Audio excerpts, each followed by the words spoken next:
দয়ালহরি নিরাপত্তার জন্য police, TSR এবং সিআরপিএফ কড়া নিরাপত্তার মধ্য দিয়ে তাকে উদয়পুর আদালতে পেশ করে আরকেপুর থানার পুলিশ। আরকেপুর থানা থেকে কঠোর নিরাপত্তা ব্যবস্থার মধ্য দিয়ে দয়ালহরি দেবনাথকে তোলা হলো উদয়পুর আদালতে। জানা যায়, গতকাল রাতে আরকেপুর থানার বিশেষ একটি টিম আগরতলা থেকে অভিযান চালিয়ে দয়ালহরিকে গ্রেপ্তার করে যথারীতি তার বিরুদ্ধে আরকেপুর থানার একটি মামলা হয়। এরপরে তাকে কঠোর নিরাপত্তা ব্যবস্থার মধ্য দিয়ে উদয়পুর আদালতে প্রেরণ করল পুলিশ। জানা যায়, দয়ালহরি দেবনাথ সামাজিক মাধ্যমে শাসক ও দলীয় বিধায়ক সহ বিজেপি দলকে কালিমালিপ্ত করার জন্য একাধিক অপপ্রচার চালিয়েছে। এ বিষয়ে এক বিজেপি কর্মী আরকেপুর থানায় মামলা দায়ের করে, যার ফলে গতকাল রাতে তাকে গ্রেপ্তার করে আজ থানা থেকে তোলা হয় আদালতে।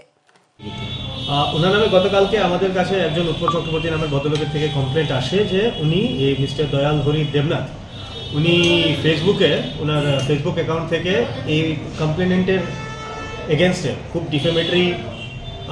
ডিফেমেটরি মিলিশিয়াস কন্টেন্ট আপলোড করছেন, ইনাকে ধমকি দিচ্ছেন, প্লাস ইনাকে ডিফেম করার চেষ্টা করে বা ডিফেম করার থ্রুতে ওনার কাছে মানি এক্সটর্ট করছেন।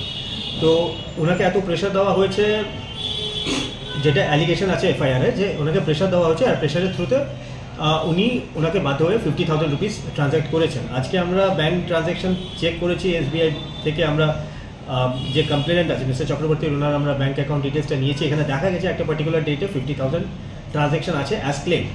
এখন এই কমপ্লেনেন্টের বেসিসে এই দয়ালহরি দেবনাথকে কালকে আগরতলা থেকে ওসি প্লাস কেসের আইও অ্যারেস্ট করেছেন। এখন ওনাকে কোর্টে ফরওয়ার্ড করা হয়েছে। কোন কোন সেকশন দেওয়া হয়েছে? এক্সটর্শনের কেস আছে, এক্সটর্শনের সেকশন আছে, ক্রিমিনাল ইন্টিমিডেশন আছে, চিটিং আছে, আর আইটি অ্যাক্টের সেকশন আছে। রিমান্ডের কোনো আবেদন করেছেন আপনার আদালতে? 5 দিনের রিমান্ড চেয়েছি। কি ওদের যে ব্যাংক ট্রানজ্যাকশন, ব্যাংক অ্যাকাউন্টের ডিটেলস তো আমাদের লাগবে, কারণ কি এক্সটর্শনের কেস, প্লাস ওর ফেসবুক অ্যাকাউন্টের ব্যাপারও আছে। তো এটা একটু থরলি ইনভেস্টিগেট করার জন্য আমরা ল্যান্ডেড কোর্টকে 5 দিনের রিমান্ডে ফেরত দিয়েছি।